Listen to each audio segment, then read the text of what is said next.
નસા સભા યત્ર ન સંતિ વૃદ્ધા, જ્યાં વૃદ્ધો ન હોય એને સભા કહેવાય જ નહીં.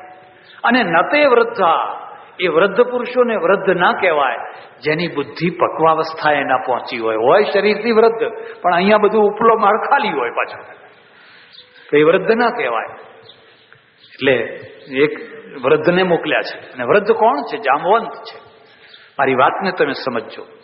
કોઈ વૃદ્ધ તમારી લાઈનનો અનુભવી ડાયો શાણો અને તમારા સાથે છળ કપટ ન કરતો હોય એવો નિખાલસ સ્વભાવવાળો એક વૃદ્ધ માણસ છે, એની સલાહ તમે જરૂર લીધા રાખશો.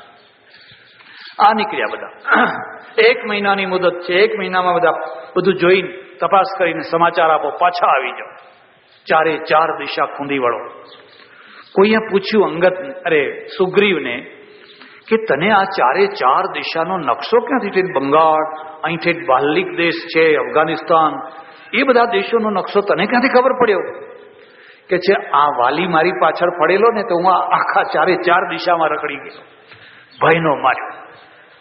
4 દિશામાં રખડ્યો પણ વાલીનો પીછો ન છૂટ્યો. પછી કોઈએ મને કહ્યું કે શું કામ રખડે છે? તારા બાજુમાં જ ઋષ્યમુખ પર્વત છે ને, ત્યાં સંતાઈ જા, ત્યાં વાલી નહીં આવી શકે. એટલે પછી હું આ ઋષ્યમુખ પર્વતમાં આવે. દક્ષિણ દિશા, પેલા 3ની વાત જવા દો. આ દક્ષિણ દિશા તરફ છે એ આખું અંગદનું આખું ટોળું નીકળ્યું, અને ચાલતા ચાલતા ચાલતા ચાલતા કંઈ દુઃખો પડ્યા, કંઈ કષ્ટો પડ્યા, કંઈ વનો આવે, કંઈ ફલાણું આવે, કંઈ રાક્ષસો આવે, કંઈ રાક્ષસીઓ આવે, જાત જાતના. એમાં રસ્તામાં થયા તરસ્યા, ભવાટવી, અરણ્ય, કંઈ પાણી નહીં, અને પાણી પાણી પાણી. આજે તો ઘણું સારું છે. પહેલા લોકો બતક લઈને ચાલતા, ગાયોમાં ગોવાળ હોય, ખેતરે જાય, 5-5, 4-4 ગૌ ઉપર જાય ત્યારે પાણી દેખાય. અને મારવાડમાં તમે જાઓ તો વળી એથી દૂર આ જે વાયો બનાવી એ કોણે બનાવી? એ વણઝારાઓએ બનાવી, પૈસાદાર માણસોએ બનાવી.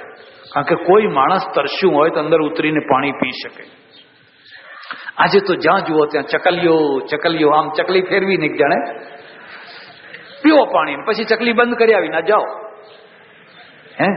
પડે પાણી, પડ્યા જ કરે. ચાલુ કરી દીધી, હવે બંધ કરવાની જરૂર. એવું લાગે છે કે આ માણસો આને લાયક, ફરી પાછા એ જ દોરડા ને એ જ ઘડા ને એ જ વાયો અમને પાછી આવવી જોઈએ. પાણી પાણી કરે, હવે કરવું શું? અને એટલે હું તમને એક બીજી વાત કહું છું. જિંદગીમાં 1 વાર તરસ્યા રહેજો. રોજ ના રહો તો કઈ નહીં, તો તમને તરસની ખબર પડે. 1 વાર ભૂખ્યા રહેજો એટલે તમને ભૂખની ખબર પડે. જે કદી ભૂખ્યો નથી રહેતો એને ભૂખની ખબર હોતી? પૈસાદારના શેઠિયાઓના છોકરાઓને ભૂખની ખબર ના હોય. અને એટલે 1 વાર તરસ્યા રહેજો. આપણા ત્યાં નિર્જળા એકાદશી આવે છે, ત્યારે ઉનાળામાં આવે. બરાબર જોરથી મને એક સજ્જને કહ્યું મને કે આ ઉનાળામાં આ એકાદશી કરી નિર્જળા, એના કરતા મહિનામાં કરી હોત ને તો 1 શું 2 નિર્જળા કરી હોત તો વાંધો નતો. મેં કહ્યું ભાઈ મહિનામાં નિર્જળા કરવાનો કોઈ અર્થ નહીં. મારે એવું બન્યું, એક વાર હું હરિદ્વાર ગયો, ઋષિકેશ ગયો. અમારા ઓળખીતો એક આશ્રમ છે, ત્યાં ઉતર્યા. અને ઋષિકેશથી આમ પહાડો બધા ચડીને એક નીલકંઠ મહાદેવ છે. લોકો જતા નથી, કોઈ જાય છે. બહુ સરસ જગ્યા છે. તમે કોઈ વાર જાઓ અને તમારી પાસે ટાઈમ હોય તો એ નીલકંઠ મહાદેવ જરૂર જજો. જમ્યા અને પછી જે મહંત હતા એને મેં કહ્યું મારે નીલકંઠ મહાદેવ જવું છે. એક જાણીતા સાધુ હોય એને મને આપો તો અમે નીકળી જઈએ. એક સાધુ આપ્યા, અમે 2 નીકળ્યા. લક્ષ્મણ ઝૂલો આમ પાર કરીને આમ થઈને શંકરાચાર્ય નગર થઈ અને ચાલતા ચાલતા જ્યાં ચઢાઈ શરૂ થઈ ને તરસ લાગી એટલે મેં એમને પૂછ્યું, મેં ઇધર કहीं पानी है? मैंने कहा इधर तो पानी कहीं नहीं है. तो आप कुछ लाए हैं? मैंने कहा हम कहाँ गए, हम तो कुछ भी नहीं लाए हैं. એટલે હવે શું કરવું? અને જમીન તરત નીકળેલા તો ચાલ્યા. પહાડ ચડવા પહાડ ના ચડવું બહુ અઘરું. 1-2 કિલોમીટર જેમ તેમ ચડ્યા હશું ને પછી તો ચડવાની હિંમત ના રહી. એમ જ થયું કે આજ તો અહીં મરી જ. કોઈ આવે નહીં, કોઈ જાય નહીં, કારણ કે બહુ પ્રસિદ્ધ યાત્રા નહીં, પણ ભાગ્યે જ કોઈ જાય. ના કોઈ આવે ના કોઈ જાય, અમે 2 જ. અને સાધુઓ અડધા ગાંડા જ હોય, ડાયા હોય તો આગળનો વિચાર કરે કે ના કરે? એટલે ફરી પાછા બેસીએ ને ચાલીએ ને એ હાંફી જાય ને હું અરે મેં કહ્યું મેં તો નયા થા લેકિન આપ તો પુરાને હૈ કે મેં તો હું પુરાના લેકિન મેરે को याद ही नहीं आया है. હવે મને યાદ જ ના આવ્યું. આવા ઘણા માણસો હોય. અમેરિકામાં 88 માળનું એક મકાન, કેટલું આપણા ત્યાં આવજો એવા નથી, 110 માળનું છે. એમ્પાયર સ્ટેટ બિલ્ડિંગ છે ને વર્લ્ડ ટ્રેડ સેન્ટર છે ને બધા બહુ ઊંચા ઊંચા મકાનો. 88 માળનું મકાન. અને 88 માળના મકાનમાં એક માણસ છે, એનો ફ્લેટ છે ને ઠેઠ 88માં માળે, એટલે ઠેઠ ઉપર લિફ્ટથી જ જવાય. ગાડી લાયા, પાર્ક કર્યું અને પેલી લિફ્ટમાં ગયા, લાઇટ બંધ, લિફ્ટ ચાલુ. હવે ઉપર કેમ કરવું, શું કરવું? એટલે કે હવે ચાલો આપણે પગે ચાલતા ચાલતા જેમ ગિરનાર ચડ્યા હતા ને એમ ચડીએ. એમ કે આ તો ક્યારે ચડશું, ક્યારે પહોંચીએ, પણ બીજો રસ્તો નથી. એમ કે આ લિફ્ટ તો ચાલવાની નથી, ઉપર જવું જરૂરી છે.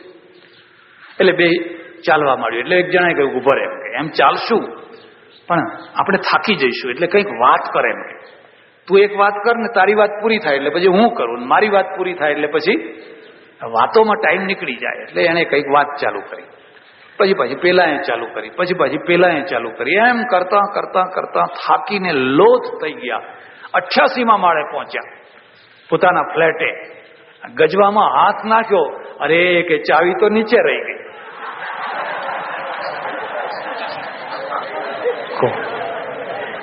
એકદમ હવે ચાવી તો ગાડીમાં રહી ગઈ. હવે એને શું કરવું? આવી ભૂલ કરે એને કરવું શું?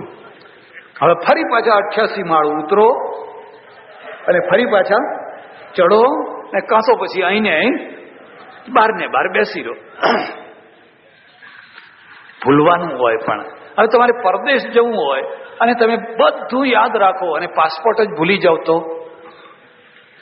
બધું બરાબર હોય, પાસપોર્ટ ભૂલી જાઓ, ટિકિટ જ ભૂલી જાઓ, આવું ના ચાલે. એટલે મને કે મેં તો ભૂલ ગયા સ્વામીજી, મેં તો કઈ બાર યહાં આયા. હવે બેસીએ ને જઈએ ને બેસીએ ને માંડ 10 ડગલા ચલાય ને શ્વાસ ફૂલી જાય, શ્વાસ ફૂલી જાય. મને થયું કે આજ નથી ઉપર જઈ શકવાના, નથી પાછે આવી શકવાના, અને અહીં અમારા બેયના મળદા પડી જશે, તરસે ને તરસે. એમ કરતા કરતા કરતા 1 કિલોમીટર જેમ તેમ કરી કરી કરીને 2 કલાકે 1 કિલોમીટર ઉપર ગયા હશું ને હજુ પહાડ તો ઊંચો ને ઊંચો, ઊંચો ને ઊંચો, હજુ એનું કોઈ ઠેકાણું જ નથી. ત્યાં એક નાનું સરખું આવું પુઠ્ઠાનું બોર્ડ જોયું, આવું પુઠ્ઠાનું, અને એના ઉપર ચોકથી લખેલું પાણી ઈધર હૈ. કહો હવે કેટલો આનંદ થાય. આમ એરો કરેલો અને લખેલું પાણી ઈધર હૈ. અરે હોય કે ના હોય, અત્યારે તો જોર આવી ગયું. બસ મેં કહું હા. જલ્દી જલ્દી ગયા, આમ થોડે નીચે ગયા, ખાંચામાં જોયું તો એક ગુફા, અને ગુફામાં 4 માટલા ભરેલા પડેલા પાણીના. કોઈ માણસ નહીં, પણ 4 પાણીના માટલા ભરેલા. કઈ પાણી પીધું, કઈ પાણી પીધું, કઈ પાણી પીધું. અને તે દિવસે ખબર પડી કે ઓહો, પાણીની કેટલી કિંમત છે. નહીં તો ક્યાં પાણીની ક્યાં કિંમત છે. પછી હવે કોઈ માણસ તો છે નહીં, શું કરશો? હું તમને એક બીજી વાત કહું છું, બને તો કોઈનું મફત પાણી એ ના પીશો. આ મનમાં યાદ રાખજો. કોઈના ઘેર પાણી પીવો તો એના છોકરાના હાથમાં રૂપિયો આપી દેજો, તમે નુકસાનમાં નહીં રહો. કોઈનું જમો તો 5 રૂપિયા આપી દેજો, કોઈનો ચા પીવો તો 2 રૂપિયા આપી દેજો. કદી પણ બને ત્યાં સુધી કોઈનું મફત પાણી પીવાની એ ઈચ્છા ના રાખશો. તમારી ખુમારી જોજો, તમારા ચહેરા ઉપર તેજ જોજો. પછી પણ કેટલાક માણસો એવા હોય કે મફને, બસ હંમેશા આખી જિંદગી મફને તો મફને. હવે મેં કહું આ માણસ કોઈ છે નહીં, આને પૈસા આપવા તો કેવી રીતે આપવા? અમારા ગજવામાં રોકડા રૂપિયા, 4 રૂપિયા નીકળ્યા. એ 4 રૂપિયા લઈ માટલું ઊંચું કર્યું, જે માટીથી એનું ખામણું કરેલું, એ માટીને પલાળી અને એમાં એ 4 રૂપિયા ખોસી દીધા. કોઈને કોઈ દિવસે આ માટલા ભરનારો આ ખામણા ઠીક કરશે ત્યારે એમાંથી 4 રૂપિયા એને, અરે એને જીવ બચાવ્યો. 4 રૂપિયાની કોઈ કિંમત નથી, એને પ્રાણ બચાવ્યો. એટલે એટલા માટે આપણે પરબો બાંધીએ છીએ.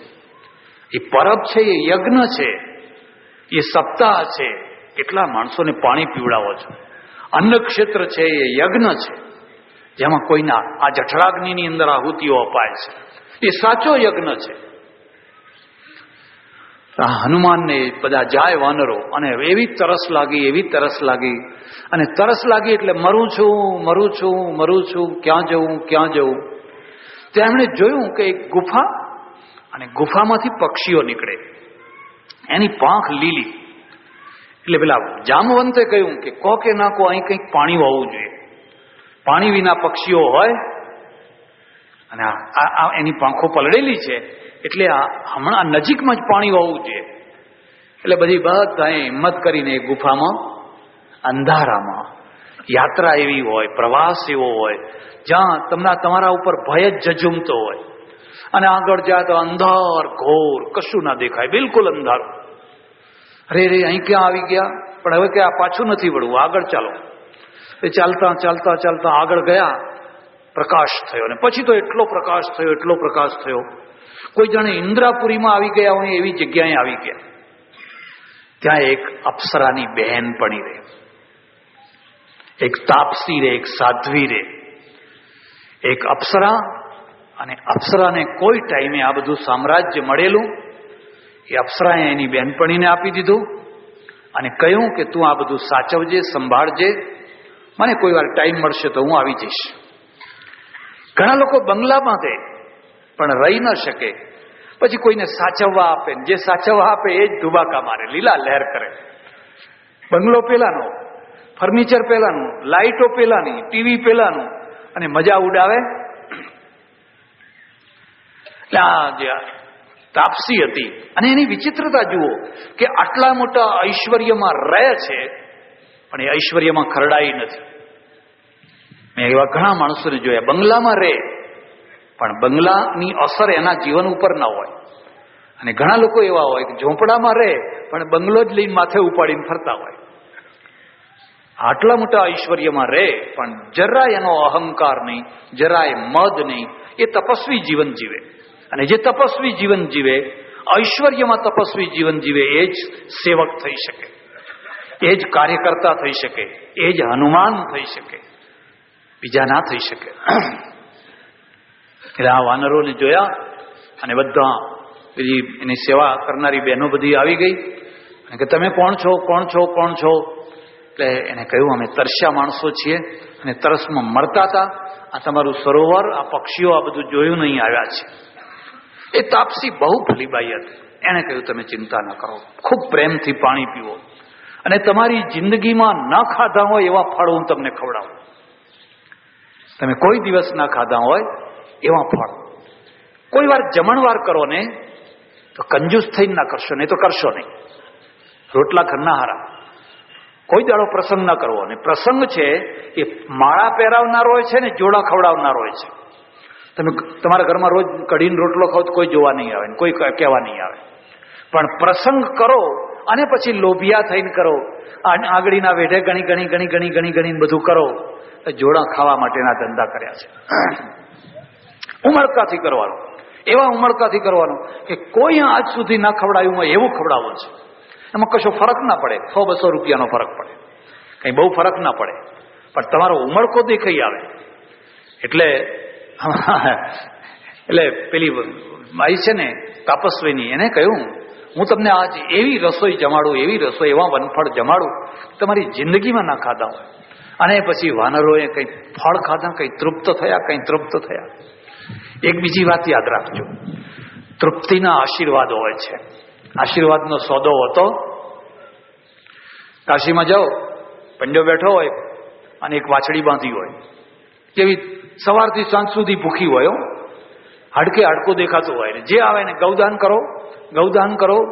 અરે શેઠ, અરે પટેલ, ગૌદાન કરો. હવે એકની એક વાછડી સવારથી સાંજ સુધી એ 5000 માંડીને 5 રૂપિયા સુધી સોદો પતાવી દેવાનો. 5 રૂપિયા મેં બી કરો, એમ કે 5 રૂપિયા આપો તો પૂંછડા ઉપર પાણી નાખીને ગૌદાન અમારા પૂર્વજને વૈતરણીમાં તરી જશે. અને જેવા પૈસા હોય એવી રીતે વસૂલ કરે. અને પછી બધા આશીર્વાદ આપે. એ આશીર્વાદ લાગતા હશે ખરા? આશીર્વાદ તૃપ્તિના છે. અને તૃપ્તિ ક્યાંથી આવતી હોય છે? ભાવનામાંથી. ભાવનામાંથી તમે જમાડવા બેસાડો અને પછી બધા જમી લે, પછી તમારે પીરસવા ઊભું થવાનું. કોઈ શરમથી, કોઈ કઈ કારણસર, કોઈ કારણસર કદાચ એનો એક લાડવો ખાવાનો રહી ગયો હોય અને હવે આ બધા ભાત લેવા માંડ્યા એટલે હવે આપણે લો ત્યારે શું કરીએ એમ. તો એનું મન છે એ તૃપ્ત થયું ના કે એનું મન પછી એ રસોડામાં રહી જાય. પછી તમારા તરફથી એને આગ્રહ કરીને જમાડો, પણ માપનો આગ્રહ. પછી એમાંય ગાંડા નહીં થવાનું. પછી કોઈને મારી નાખો એવો આગ્રહ નહીં કરવાનો. તૃપ્તિના આશીર્વાદ હોય છે. અને પહેલી તૃપ્તિ તમારી માતા પિતાની. માને જમાડો. એવું ના થાય કે તમારી ગેરહાજરીમાં તમારી પત્ની છે, તમારી માને છે એ લુખું સુખું વાસી ખવડાવતી ના હોય. આવું ઘણી વાર બને. બહેનો બહુ હોશિયાર હોય, મુખ્ય માણસોને સાચવી લે અને બાકીના બધાને અને પેલા બિચારા ડરના માર્યા બોલી ન શકે, કહી ન શકે. કે તો પાછું મુશ્કેલી થાય. એટલે ડાયો છોકરો હોય એ પોતાના પિતાને માતાને સાથે બેસાડે. આવો, અરે એક સાથે બેસાડીને જમાડે તો એની માનું હૃદય ઠરે. અને ઠરે એટલે એમાંથી આશીર્વાદ નીકળે. બેટા સુખી. અને એ આશીર્વાદ તો પેલી વહુને ફળવાના છે. છોકરાને ફળે તો વહુને ફળે કે ના ફળે? પણ એ ગાંડી વહુ એવી છે કે છોકરો આમ જાય એટલે પછી લુખ્ખું વધેલી ચામાં પાણી નાખી અને ઉકાળીને ફરી આપી દેવાની ડોશી. એમાંય બિચારીને મોતિયો આવ્યો હોય, ખૂણામાં નાખી હોય ને પછી તો પાંજરા પોળે એના કરતા સારું. એટલી રીબાઈને એ ડોશીને જીવાડતા હોય. એને આશીર્વાદ ના મળે. આશીર્વાદ તો તૃપ્તિના મળતા હોય છે. બધાએ તૃપ્ત થયા અને ખૂબ પગે લાગ્યા. ઓહો, સારું થયું અમે ભૂલા પડ્યા. જો ભૂલા ના પડ્યા હોત તો આજે તમારા દર્શન થયા હોત. સારું થયું અમે ભૂલા પડ્યા. તાપસીએ કહ્યું કે હવે તમે કરોડ પ્રયત્ન કરશો તો બહાર નહીં નીકળી શકો. અહીં આવતા તો આવી ગયા, પણ હવે તમારી તાકાત નહીં કે તમે બહાર નીકળી નહીં. આ તો એવી રચના છે. તો હવે શું કરીએ? ચિંતા ના કરો, આંખો બંધ કરો. હું તમને બિલકુલ સમુદ્રના કિનારે મૂકી દઈશ. તમારે બધું ચાલવું નહીં પડે. જ્યાં સીતા છે, જ્યાં રાવણ લઈ ગયો છે, એ લંકાનો આ તરફનો જે સમુદ્રનો કિનારો છે ને, એ કિનારા ઉપર હું તમને મૂકી દઈશ. નહીં તો તમારે હજુ કેટલું ચાલવું પડે. અને અંગદ કહે છે કે શું કરીએ? અમારે તો 1 મહિનાનો ટાઈમ હતો, તે મુદત પૂરી થઈ ગઈ છે. અને મુદત પૂરી થઈ ગઈ, હવે જો અમે જઈએ તો મારી નાખે, અને ના જઈએ તો રખડીને મરવાનું. અમારે તો બે તરફ મરવાનું જ છે. બધાએ આંખો બંધ કરી અને પેલી તાપસી હતી, એ તાપસીએ પોતાના તપોબળથી બધાને સમુદ્રના કિનારે મૂકી દીધા. હા, એને જોયે છે તો આગળ ઘૂઘવાટા કરતો દરિયો ઘૂ ઘૂ ઘૂ ઘૂ ઘૂ ઘૂ કરી રહ્યો છે સમુદ્ર. હવે શું આ દરિયો તરવો કેવી રીતે? સમુદ્રને પાર કેવી રીતે કરવો? સામે લંકા. હા, હવે એક બીજો પાછો મળ્યો. એનું નામ સંપાતિ, જટાયુનો ભાઈ. પેલું જટાયુ પક્ષી હતું ને, એનો એક બીજો ભાઈ ગીધ, એ અહીં દરિયા કિનારે. અને બિચારો ઘરડો થઈ ગયેલો, પાંખો બધી ખખડી ગયેલી, એને કઈ આહાર મળે નહીં. ભૂખ્યો એક ગુફામાં બેસી રહે. એ કેટલા દિવસનો ભૂખ્યો. એને જોયું કે મસ્ત વાંદરાઓ આવ્યા છે ને આજ મને આહાર સારી રીતે. એક બીજી વાત યાદ રાખજો, આખી દુનિયા આહારની શોધમાં છે. કીડી કેમ ફરે છે? કોઈ કીડીને બેઠેલી તમે જોઈ? જરા વિચાર કરજો. જ્યારે જુઓ ત્યારે ચાલતી. જરા જોઈજો, કોઈ કીડીને તમે બેઠેલી જોઈ? કેમ? આહાર, આખી દુનિયા આહારની શોધમાં છે. અને એટલે આહારનું કેટલું મૂલ્ય છે, આહારની કેટલી કિંમત છે. કોઈનો આહાર પડાવી ના લેશો, કોઈનો આહાર એના ઉપર લાત ના મારશો. અને થયું કે આટલા દિવસે મને આહાર મળ્યો. હવે તમે એમ વિચાર કરો કે તમે બેઠા છો અને પેલી ગરોળી હોય છે ને, લાઈટ કરી. અરે અમારે આશ્રમમાં કેટલી ગરોળીઓ છે. અહીંયા ત્યાં તમારા ઘરમાં હશે. અને એ સાંજ પડે ને એટલે જેમ બધા ભિક્ષુકો અન્ન ક્ષેત્રની રાહ જોઈને બેઠા હોય ને, એમ બધી ગરોળીઓ લાઈટની રાહ જોઈને બેઠી હોય કે ક્યારે આ માણસ આવે ને ક્યારે લાઈટ કરે. લાઈટ કરે એટલે શું થાય? એમનું અન્ન ક્ષેત્ર ચાલુ. આપણે તો લાઈટ કરીને નીચે બેઠા લખવા વાંચવામાં કંઈ કરવામાં, પણ એમનું અન્ન ક્ષેત્ર ચાલુ થઈ જાય. અને હવે લાઈટ ના કરો તો એ વિચાર કરે કે રે આજ અમારે ભૂખ્યા રહેવું પડશે. પેલા બધા ફૂદાન નથી ફરતા હોતા, જબા જબ પકડ કરી, તો હવે શું ગરુડીને દાળ ભાત ખવડાવશો? ખવડાવી જુઓ. એમને કહો કે હે ગરુડી બહેન, આ હિંસા બંધ કર, લે આ ચોખા ખા, શીરો ખા, ફલાણું ખા. અરે પ્રકૃતિ છે, કુદરત છે, જેના માટે જે આહાર છે એ આહાર જ એ કરવાની છે. એને એ આહાર વિના એ રહી શકે કોઈ? જેણે આ સૃષ્ટિની રચના કરી છે એને એક બેલેન્સ બનાવ્યો છે. નહીં જો બેલેન્સ ના બનાવ્યું તમારી એક ખેતી ના થઈ શકે. તમારા ખેતરોની અંદર જે જીવાત પડે છે, અઢળક જીવાત પડે છે, એ જીવાતને કોણ પછી ઠેકાણે પાડી દે છે? ડેટકા પાડે છે, અળસિયા પાડે છે, ફલાણી જીવાત બધા ભેગા થઈને હરકું કરે છે. અને એ બધાને કોણ ઠીક કરે છે? પેલો સર્પ આવતો હોય ડેટકાના પાછળ, સર્પ પડતો હોય છે કે નથી પડતો? સર્પને કોણ ઠીક કરે છે? પેલી ઘો ફરતી હોય છે, મોર ફરતું હોય છે, ઉંદરને સર્પ પકડતો હોય છે. આ બધા એક પછી એક ગોઠવી રાખેલા છે. એકવાર આ પ્રકૃતિને જો બરાબર સમજી શકો એટલે આપણા ત્યાં લખ્યું છે જીવો જીવસ્ય ભક્ષણમ. પેલું ગીત છે ને એ ઉડ્યું અને ફડફડ કરીને ગમે એમ હિંમત કરીને આજ મને આહાર મળ્યો છે, આહાર ખાઈ જાઉં. હું જયારે નાનો હતો અને ત્યારે વૈરાગ્ય થયેલો, અને આ વૈરાગ્ય એટલો તીવ્ર વૈરાગ્ય થયેલો, કોઈ ચોખા વીણતું હોય એમાંથી ઈયળને પકડીને આમ ફેંકે એટલે આમ મને મારા હૃદયની અંદર જાણે પ્રાણ નીકળી જાય કે હવે ઈયળ શું ખાશે. તમે તો આમ પકડીને ફેંકી દીધી. આ બહેનો બધી વીણતી જ હોય છે, જાતનું બધું એમ વીણીને તમે બહાર નાખ્યું તો ખરું, પણ એનો વિચાર કર્યો કે હવે આ ઈયળ ખાશે શું? અને હું મનમાં વિચાર કરું કે અરે ધિક્કાર છે મને, મારા એક પેટને ભરવા માટે મારે કેટલી જીવાતને મારી નાખવી પડે છે, કેટલી જીવાત ફેંકી દેવી પડે છે. અને પછી હું ચિંતામાં હું, વિચારમાં હું, ત્યાં તો પેલી ચકલી ઉપર બેઠી હોય ને બારણા ઉપર, ફટ દઈને ઉડીને આવીને જીવાતને લઈ જાય અને હરિહો, અને પછી વેદના થાય. અરે આવું જીવન છે? આપણે સતત આપણા પેટ ભરવા માટે હિંસા કરવાની? વર્ષો પહેલા મેં વાલમમાં કથા કરેલી. એક માજી આવે, ડોશીમાં આવે, બહુ સારા, બહુ ભલા. પછી મને કે મહારાજ આ તમારી કથા સાંભળીને તો મારું કાળજું ફાટી જાય છે. અરે મેં કોઈ ના ફાટવું જોઈએ. ના કે આ કથા સાંભળીને તો મને આમ રૂએ આમ થઈ જાય છે, પણ હું શું કરું? મેં કીધું થયું છે શું? કે જો મહિનો પહેલા આવ્યા હોત ને તો આ ના દુઃખ થાત. થયું છે શું? મને કે હું એક ભેંસ લાવી છું અને ભેંસ માટે રોજ 4 લેવા જઉં છું. ખેતરમાં જઈને કોદાળીનો આમ ટચકો મારું એટલે કીડીઓનો રાફડો નીકળે, કેટલી કીડીઓ મરી જાય અને અરેરાટી થાય. અરે આ ભેંસ માટે આ પાપ કરું અને ભેંસ મારા માટે? તો હવે ભેંસને કાઢી મૂકું, ફેંકી કોઈને આપી દઉં કે શું કરું હવે? કોણે સમાધાન કર્યું? ગીતાએ કર્યું. એટલે હું તમને કહું છું, ગીતા એક બેલેન્સ વાળો ગ્રંથ છે, રામાયણ એક બેલેન્સ વાળો ગ્રંથ છે. તમે એકદમ ભાવુક બનીને એક તરફ થઈ જાવ ને તો એમાં બેલેન્સ ના હોય. એક તાર ઉપર તમે ચાલો છો, એમાં 2 વાંસળા છે, એક વાંસળો છે તમારા હાથમાં, બરાબર પકડો તો પેલા દોર ઉપર ચાલી જશો. પણ વાંસળાને જો એક છેડેથી પકડ્યો, વચ્ચેથી ના પકડવાની જગ્યાએ એક છેડેથી પકડ્યો તો વાંસળો વધુ આ તરફ જશે, અને આ તરફ જશે તો તમે. જીવન એક બેલેન્સ છે, એટલે વાંસળાને વચ્ચેથી પકડો. ભગવદ્ ગીતાએ શું કહ્યું? સહજમ કર્મ કૌંતેય સદોષમપી ન ત્યજેત સર્વારંભા હિ દોષેણ ધૂમે નાગ્નિરિવાવ્રતા. હે કૌંતેય, કર્મ માત્ર દોષિત છે.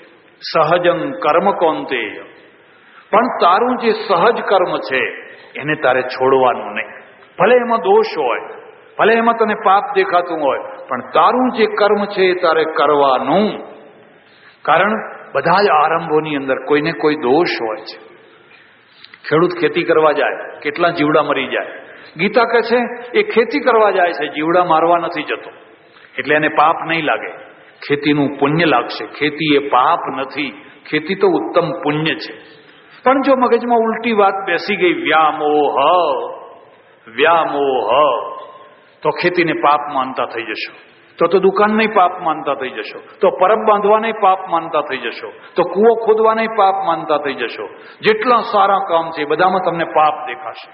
એટલે ગીતાએ કહ્યું, યુદ્ધ કરવું પણ તારું કર્તવ્ય છે, અને એક તું કામ કર. આ તો સહજ કર્મ છે, એમાં તારે કોઈ પાપનું અને બહુ વિચાર નહીં કરવાનો. એટલે હિન્દુ પ્રજાને બહુ મારી નાખવામાં આવી. રીંગણા ખાવ તો આટલું પાપ લાગે, બટાકા ખાવ તો આટલું પાપ લાગે, રાત્રે ખાવ તો આટલું પાપ લાગે, ફલાણું ખાવ તો આટલું પાપ લાગે. બધું પાપ પાપ પાપ પાપ, ડગલે ને પગલે બધું પાપ જ પાપ લાગ્યા કરે. આ બીજા કોઈને પાપ લાગતું નથી. પેલા અમેરિકાની 25 કરોડ પ્રજા લીલા લહેર કરે છે, બધું ખાય છે, બધું ખાય છે, અને છતાં લીલા લહેર કરે છે. અને અહીંયા કોઈને બટાકામાં પાપ, કોઈને ડુંગળીમાં પાપ, કોઈને રીંગણામાં પાપ, કોઈને ગાજરમાં પાપ. અમારે એક બેન છે, હરર મને કહું તો ટમાટર નથી ખાતી. મેં કહું કેમ? એમ કે લાલ લાલ દેખાય ને એટલા માટે. હવે ટમાટર નથી ખાતી, પાપ લાગે એમ. એટલે ગીતા છે ને એક મધ્યમ માર્ગ છે. કામ કર તો કામ કર, બહુ મગજમાં પાપ પાપ પાપ. હા, પાપ ખરું એ છે કોઈની આંતરડી ના દુભાવ, કોઈને અન્યાય ન કર, કોઈના વિશ્વાસઘાત ન કર. એ તો બધું બરાબર છે. પેલું ગીત છે ને ફફડીને આવ્યું એકદમ, અને આવ્યું એટલે આ બધાએ કહ્યું કે એ મર્યા હતો. હવે આટલે આવીને આ ગીધ મરેલાને ખાય ત્યાં સુધી તો બરાબર છે, પણ આજ ગીધ જીવતાને ખાવાનું છે. પણ કોઈના મોઢેથી એક શબ્દ નીકળી ગયો, અરે આ તો જટાયુ જેવું છે. આવો શબ્દ નીકળી ગયો, ઓળખાણ, ઓળખાણ. અને પેલા અહીંયા સંભાળ્યું, હે જટાયુ, મારા ભાઈનું નામ બોલ્યું. ઉભા રહો, તમે કોણ છો? તો કે અમે ભાઈ રામના દૂત છીએ, અને બધી વાત કહી. સીતાજીની શોધમાં નીકળ્યા છીએ. એક જટાયુ તમારા જેવું પક્ષી હતું, એણે રાવણના સાથે ખૂબ લડાઈ કરી, પણ એ બિચારો દેવ થઈ ગયો, અને હવે આગળ નીકળ્યા છીએ. અને પેલું તો સંપાતિ તો રડવા બેઠો. એ જટાયુ તો મારો ભાઈ હતો, સગો ભાઈ હતો. હું સંપાતિ ને એ જટાયુ. પછી તો એની બધી વિધિ કરી, અગ્નિ બધું નાયો ધોયો, એ બધું કર્યું. અને આ લોકોએ કહ્યું, હવે તમે આ ગુફામાં બેઠા છો તો સીતાજી ક્યાં છે એ તમને ખબર છે? ક્યાં? હું જાણું છું. જો સામે આ દરિયાના સામે પેલે પાર લંકા નામની એક નગરી છે, બહુ વિશાળ એક ટાપુ છે, અને એમાં સીતા છે. અત્યારે મને મોતિયો આવ્યો છે, હું વૃદ્ધ થયો, ચશ્મા આવ્યા છે, ને તો હું અહીં બેઠો બેઠો કહી આપું કે ક્યાં બેઠેલી છે. આ રાડાર, આ જૂના રાડાર બધા. અત્યારે રાડાર આવ્યા ને, આ જૂના રાડાર. આજે તો લશ્કર પાસે એવા રાડાર આવી ગયા છે કે રાતના અંધારામાં 2 કિલોમીટર દૂર કોઈ ચાલીને આવતો હોય તો એના પગ એને દેખાયા કરે. આ બોર્ડર ઉપર બધી BSF ગોઠવી દીધેલા છે. પેલાને ખબર ના પડે, મને કોઈ જોતું નથી, પણ એના પગ પેલાને ખબર પડી જાય. એમાં રાડાર. એને કહ્યું કે મને મોતિયો, હું વૃદ્ધ થયો છું, બાકી જો મારી આંખ સારી હોત તો હું તમને કહી દોત. પણ હવે એક જ રસ્તો છે કે તમે આ દરિયો પાર કરીને પેલી તરફ જાઓ. બધાએ વિચાર કર્યો, કોણ જશે, કોણ જશે, કોણ જશે, કોણ જશે. એક વાનરે કહ્યું કે હું 10 યોજન જાઉં, બીજા કહે હું 20 યોજન કહું, પેલો કે હું આટલા યોજન, કોઈ કે 30 યોજન, કોઈ કે 40 યોજન, કોઈ કે 60 યોજન, કોઈ કે 80 યોજન. દરિયો તો 100 યોજન નો છે. અંગદે કહ્યું હું 100 યોજન જાઉં, પાછો ના આવી શકું, પછી ત્યાં ને ત્યાં રહી જાઉં. જઈ તો શકું પણ પાછો આવી શકું. અને જે ખરો જે જનારો છે ને એક તરફ બેઠો છે ચૂપચાપ. રામાયણ પાસેથી એક બહુ શીખવા જેવી વાત છે. શક્તિ અને મૌન, જ્ઞાન અને મૌન. જેમ જેમ તમારા અંદર શક્તિ વધતી જાય એમ એમ તમારી જીભ નાની થતી જાય, તો તમારી શક્તિ દીપી ઉઠશે. પણ જેમ જેમ તમારી શક્તિ વધે અને જીભ લાંબી થતી જાય તો તમારી શક્તિની ફજેતી થશે. ઘણા લોકોના મગજમાં જ્ઞાન બહુ હોય, બહુ જ્ઞાન હોય, પણ રેડિયો ઓન હોય પછી ઓફ થાય જ નહીં, એ બંધ જ ના કરે. બડબડ બડબડ બડબડ બડબડ. હવે જ્ઞાન છે પણ મૌન નથી, એટલે જ્ઞાન છે એની કોડીની કિંમત છે. ઘણા લોકોના ઘરની અંદર પૈસો હોય અને ઘણું દાન કરતા હોય પણ બોલ બોલ કર્યા કરતા હોય, બોલ બોલ, અમે અહીં આપ્યું, અમે અહીં આપ્યું, અમે અહીં આપ્યું, અમે અહીં ફલાણાને આપ્યું, આ ફલાણાને આપ્યું. જ્યારે જુઓ ત્યારે પોતે પોતાની વાતો કર્યા કર. જીભ મોટી થઈ ગઈ એટલે દાન લજામણું થઈ. ઘણા લોકોની અંદર પહેલવાનીની શક્તિ હોય, તાકાત હોય, પણ જીભ મોટી હોય એટલે બોલ બોલ કર્યા કરતા હોય. મેં પેલા પહેલવાનને આમ પછાડ્યો ને ફલાણાને આમ કર્યું ને ફલાણાને આમ કર્યું. શક્તિની સાથે જીભ નાની થાય, અને જીભ નાની થાય તો શક્તિ બોલવા લાગે, અને શક્તિ બોલે એટલે પછી આપોઆપ કીર્તિ થાય. હનુમાન સમર્થ છે, અને હનુમાન સમર્થ હોવા છતાં પણ અક્ષરે બોલતો નથી, એક તરફ બેઠો છે ચૂપચાપ. જ્યારે જનક રાજાના દરબારમાં સીતાજીના સ્વયંવરમાં ધનુષનો પ્રસંગ હતો ત્યારે બધા ઉતાવળા થયેલા, અને ખરો તોડનારો હતો એ ચૂપચાપ બેઠો હતો, એ મૌન હતો. અને જ્યારે એને તોડી બતાવ્યું તો જય જયકાર થઈ ગયો. અહીંયા હનુમાન તો ચૂપચાપ બેઠો છે. એટલે બધા એની પાસે આવ્યા, હે કપિરાજ, તમે કેમ કશું બોલતા નથી? તમે કંઈક બોલો, તમે કંઈક કરો, આમ કરો, તેમ કરો.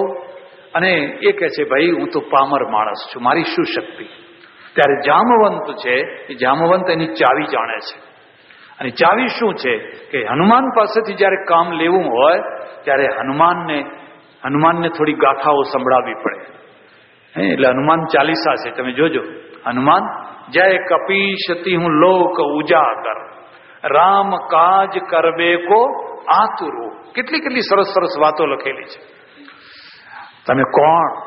અંજનીના પુત્ર, વાયુના પુત્ર, ફલાણાના પુત્ર, કેસરીના પુત્ર.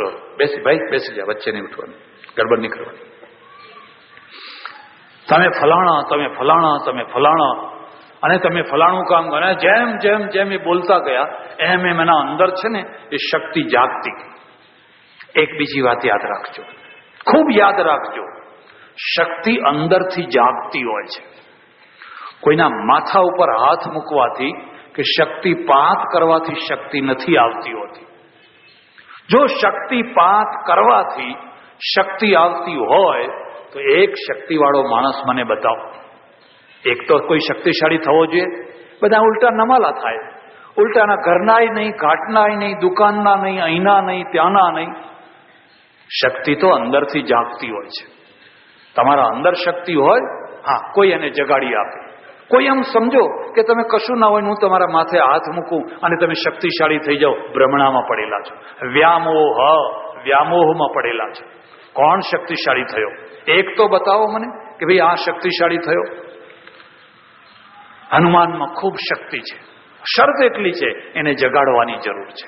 અને આ બધા વાનરોએ થઈ અને પછી એને લલકાર્યા. અને જેમ એટલે આપણા ત્યાં એક પ્રાચીન કાળમાં એક પદ્ધતિ હતી, જ્યારે કોઈ ધીંગાણું કરવાનું હોય, યુદ્ધે ચડવાનું હોય, ત્યારે પેલો બુંગીયો ઢોલ વગાડવો પડે, ધડમ ધડમ ધડમ. અને બારોટ છે ને કાનમાં આંખડી નાખી અને પછી બધા દુહા લલકારે, છંદ લલકારે, એવું બધું કરે ને એટલે પેલાના અંદરથી શુરવીરતા આવે, જોશ આવે, જુસ્સો આવે.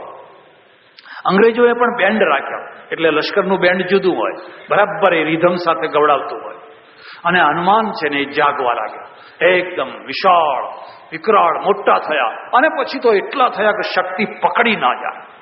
આમ શક્તિને તમે પકડી ના શકો, એટલી અંદર શક્તિ આવે. કોઈ વાત જોજો તમે, કોઈ માણસના અંદર એવું કંઈક થઈ જતું હોય છે, 10 માણસો પકડે તો પકડાયેલો ના રહે, એના ઉપર 4 માણસો પકડે તો પકડાયેલો ના રહે.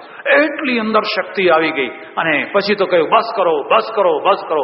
અને સર કરીને જેમ પેલું રોકેટ ઉડે ને, નથી ઉપર રોકેટ જતું, હનુમાન જે ઉડ્યા ને, અને આ તો બધા પ્રાર્થના જ કરતા રહ્યા, જય હો હનુમાનનો, જય હો, જય હો, જય હો, જય હો.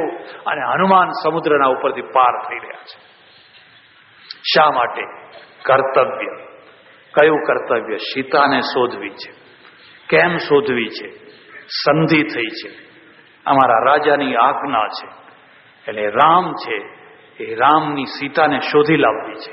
પેલો રાવણ છે એ લંકામાં લઈ ગયો છે, આગળ જઈ રહ્યા છે સડસડાટ. ત્યાં તો એક બહુ વિચિત્ર રાવણે રચના કરી મૂકેલી છે.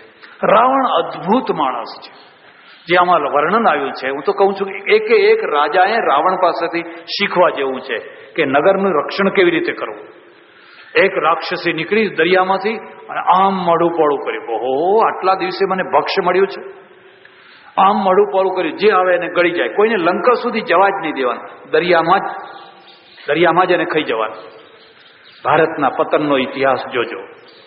ભારતનું પતન ક્યાંથી થયું? ખૈબર અને બોલનના રસ્તેથી. ખૈબર અને બોલન બે જ રસ્તા. ઉત્તરમાં હિમાલય, કોઈ આવી ન શકે. દક્ષિણમાં દરિયો, કોઈ આવી ન શકે. બસ બે જ રસ્તા હતા, ખૈબર અને બોલન. પણ એ ખૈબર અને બોલનના રસ્તે આ દેશના બધા રાજાઓએ ભેગા થઈ અને જો બહુ મોટી ચોકી મૂકી દીધી હોત તો કોઈ અંદર આવી શક્યું હોત ખરું? દરવાજા ઉગાડા, પછી અંદર કોઈ પેસી જાય અને પછી ઠેઠ તિજોરી આગળ આવીને કે ચાવી લાવો તો ચાવી આપવી જ પડે. પણ આ દરવાજો નહીં, પેલા દરવાજાથી આગળ પણ તમારી ચોકી હોય તો આ દરવાજા સુધી કોઈ આવે? તમે ઇઝરાયલને જોજો, ઇઝરાયલની ધરતી ઉપર કદી યુદ્ધ નથી થયું. તમે અમેરિકા પાસેથી શીખજો, અમેરિકાની ધરતી ઉપર કદી યુદ્ધ નથી થયું. જો અમેરિકા બહારની ધરતી ઉપર જેની યુદ્ધ ન કરે તો એની ધરતી ઉપર યુદ્ધ થઈ જાય. એટલે જ્યાં યુદ્ધની સંભાવના છે ત્યાં જ યુદ્ધ કરવું જોઈએ, પોતાની ધરતી ઉપર નહીં. પણ આપણા રાજાઓએ શું કર્યું? જો બધા કોઈએ 2000, કોઈએ 1000, કોઈએ 5000 પોતાની શક્તિ પ્રમાણે 1 લાખના 2 લશ્કર બનાવી એક ખૈબર ઉપર, એક બોલન ઉપર 2 ગોઠવી દીધા હોત તો પેલી તરફથી જે લૂંટનારા ધાડા આવ્યા એ ધાડા આગળ વધી શક્યા હોત અને આખા ભારતને કોઈ આંચ ના આવી હોત. પણ બહારના ઉઘાડા રાખ્યા, કોઈએ કશું કર્યું નહીં. રાવણે ચોકી ઠેઠ આગળ ગોઠવી દીધેલી છે અને આ ચોકી કેવી છે? જે કોઈ આવે એને ગળી જાતું. એટલે સુરસાએ આમ મોઢું પોરું કર્યું અને આમ મોઢું પોરું કર્યું એટલે હનુમાને જોયું કે એ ગયા હતો આપણે. એટલે હનુમાને શું કામ કર્યું કે એના મોઢા કરતા પોતાનો આકાર મોટો બનાવી દીધો. એટલે સુરસાએ ફરી પાછું મોઢું પોળું કર્યું. એટલે હનુમાને એનાથી મોઢું પોતાનો આકાર મોટો કરી દીધો. જ્યો સુરસા બદન બઢાવા, જેમ જેમ સુરસાએ પોતાનું મોઢું મોટું કર્યું એમ એમ હનુમાન મોટા થતા ગયા. હનુમાને કહ્યું, મને જવા દો, તારે ખાવું હોય તો હું વળતા આવી મને ખાઈ જજે, પણ મારે જે મારા સ્વામીનું કામ કરવા હું નીકળ્યો છું એ કામ મને કરવા દો. સુરસા કે ના, મારે તો અહીંથી કોઈને જવા દેવાય જ નહીં, મારે તો બધાને ખાઈ જ લેવાના હોય. પછી મારો આ નિયમ છે કે જ્યાં સુધી હું મારા મોઢામાં કોઈને ના લઈ લઉં ત્યાં સુધી પાર થવા દેતી. પછી જયારે બહુ વિકરાળ મોઢું આમ કરી દીધું તો હનુમાન એકદમ નાના થઈ ગયા, મચ્છર જેવા એકદમ નાના થઈને મોઢામાં જતા રહ્યા. અને પેલી કંઈક સમજે વિચારે કે આ બધું ક્યાં ગયું, ફટ દઈને બહાર નીકળ્યા. બહાર નીકળીને પગે લાગ્યા, માતાજી આશીર્વાદ આપો, તમારી પ્રતિજ્ઞા પૂરી થઈ ગઈ. તમારી પ્રતિજ્ઞા હતી ને કે મારા મોઢામાં આવે એને હું જવા દઉં છું, તમારા મોઢામાં આવી ગયો. અને સુરસાએ આશીર્વાદ આપ્યો કે જા વિજયી ભવ, તારું કામ ફતેહ થશે. તમે કોઈ આ રાક્ષસીને ઓળખી શક્યા? આ તો આપણો ચાલુ પ્રસંગ છે, પણ આના પાછળ એક આધ્યાત્મિક અર્થ છે. સુરસા, જેનો રસ બહુ હોય એનું નામ સુરસા, અને જેને બહુ મોટું મોઢું કરતા આવડતું હોય એનું નામ સુરસા. વિચાર કરી જુઓ, દુનિયામાં એવી કઈ વસ્તુ છે જેમાં સૌથી વધારે રસ હોય અને જે સૌને ગમતી હોય એવી કઈ વસ્તુ છે? એ વસ્તુનું નામ છે સગવડ. સગવડ. એનું મોઢું મોટું થયા જ કરે. તમારા પૂર્વજો, મારા પૂર્વજો ગામમાં બાથરૂમ નહીં, સંડાસ નહીં, કશું જ નહીં. ઘરના આગળ એક પથરો પડ્યો હોય એ પથરા ઉપર નાહવાનું. એક ડોલ પાણી હોય એમાં અડધી ડોલે નાહવાનું, અડધી ડોલે ધોતિયું, અને એ ધોતિયાના છેડેથી શરીર લુખવાનું. પણ એ શરીર જ્યારે લુખતો હોય તેના ચહેરા ઉપર તેજ હોય. પછી તો ચોકડી થઈ ઘરમાં, અને ચોકડી થઈ એટલે કે હા સાહેબ પેલાના ઘરમાં ચોકડી છે, આ તો પથરે નાય છે. અને ચોકડી પછી બાથરૂમ થયો, અને હવે બાથરૂમ પછી તો મોટા રૂમ જેવા બાથરૂમ બચાવો. આમ હુતા નાઓ, ઉભા ફુવારાથી નાઓ, ફલાણું નાઓ. હું તો પરદેશમાં ફરેલો ને, તો પરદેશમાં તો એટલી જાતની બધી ડિઝાઇનો હોય, કેટલીક વાર તો આપણને ચકલીઓ ઉગાડતા જ ના આવડે કે આને ઉગાડવી કેવી રીતે. આમ કરો ઉગડે જ નહીં. બધું જાતની બધી ડિઝાઇનો જુદી જુદી હોય. આપણે મૂંઝી જઈએ, એમાં બધું લખેલું હોય કે આને આમ કરવાનું, તેમ કરવાનું, તોય ઘણાને ખબર ના પડે. પણ આ સગવડો એટલી મોટી છે કે એના મોઢું પોળું થયા જ કરે. હવે સગવડો પૂરી થઈ છે ખરી? સગવડો કદી પૂરી થતી હોતી? એનું મોઢું પોળું થયા જ કરતું હોય છે. અને લોકો એ સગવડોની પાછળ ગાંડા થતા હોય છે. આ બંગલો બાંધ્યો પણ પહેલા ખબર નહીં, અને આના જેવો બાંધવાનો હતો, પણ હવે પાડી નાખો ત્યારે. હવે પાડી નાખતા બનતું નથી. આ ટેપ રેકોર્ડર લાવ્યો, આ ટીવી લાવ્યો, પણ આ પેલો મોડલ આવ્યો, આપણે આ મોડલ લાવવાનો હતો. કારણ કે ત્યાં સુધી નવો મોડલ આવી ગયો હોય, અને પછી નવો મોડલ લાવો એટલે વરસ ના થાય ત્યાં સુધી એના આગળનો મોડલ આવી જાય, અને પછી મનમાં થાય કે ઓહો આ લાવ્યા, પણ ખરેખર તો આ લાવવાની જરૂર હતી. સગવડોનો કોઈ અંત નથી. એટલે રામાયણ શું કહે છે? સીતાની ખોજ કોણ લઈ શકે? જે આ સગવડોની આગળ પહેલા પોતાનું કલેવર મોટું કરે. મોટું કરે એનો અર્થ શું છે? લાવો ભોગવીએ, બધી સગવડો સ્વીકારી છે, સગવડોને લાત નથી મારવી, પણ પછી શું કરવાનું? એકદમ નાનું રૂપ, બસ જોઈ લીધું, આ સગવડોને જોઈ લીધી. પલંગે જોયા, એસીએ જોયું, ફ્રીજે જોયું, બધું જોયું, પણ જ્યાં સુધી અંદરમાં તૃપ્તિ ના હોય ત્યાં સુધી ઊંઘ આવતી. ઊંઘ તો પેલા કોથળા ઉપર સુતેલા માણસોને આવે છે, ઘસઘસાટ ઊંઘતા હોય છે. એટલે પછી એકદમ જે નાનું રૂપ કરી દીધું, એનો અર્થ શું છે? કે આપણી જે અપેક્ષાઓ છે, આવડી મોટી અપેક્ષાઓ સગવડોની, એ સગવડોની અપેક્ષાઓને એકદમ નાની કરી દીધી. એટલે મોઢામાં ચાલ્યો અને તરત જ એ પ્રસન્ન થઈ ગઈ રાક્ષસી, વિજયી ભવ.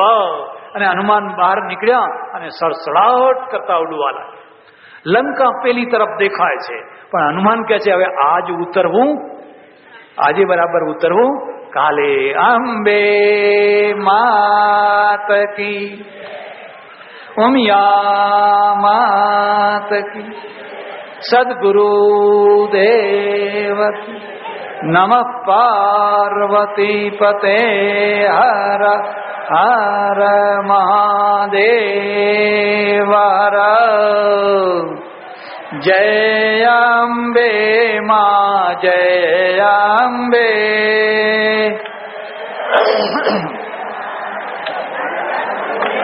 એ જય અંબે માં, જય અંબે.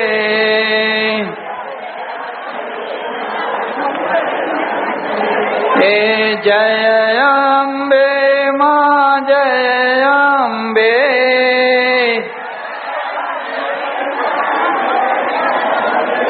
એ જય અંબે માં, જય અંબે.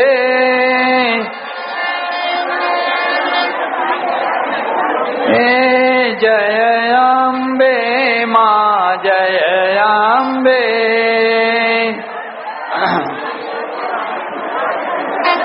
એ જય અંબે માં, જય અંબે.